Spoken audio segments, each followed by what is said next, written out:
առաջին հերթին ցորենի ոչ միայն որակը, այլ նաև դրա արժեքն է կարևոր։ Այսինքն ինչ արժեք է նստում նույն ղազախական ցորենի Հայաստան գալը։ Մենք հարցումներ ենք պատրաստել եւ պատրաստվում ենք այդ հարցումները ուղարկել պատկան մարմիններին, ես շատ փակագծեր չեմ ուզում բացեմ, հասկանալու համար ինքնարժեքը ինչքան է նստում դրա։ Այդ ցորենի վագոնները հետ պիտի ուղարկվեն, չէ՞, եթե այդ ցորենի վագոնները դատարկ են հետ ուղարկվում, սա ինքնարժեքի վրա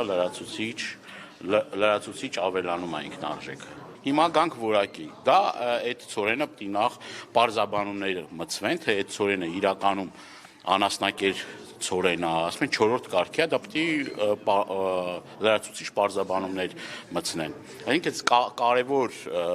կարևոր հանգամանքներ կա, որ պիտի պարզաբանեն, ոչ թե PR ակցիա անեն, ասեն այլևս վերջ դրանով ճանապարհները ապաշրջափակվում են, Հայաստանը արդեն այլ ընտրանքներ ունի եւ այլ։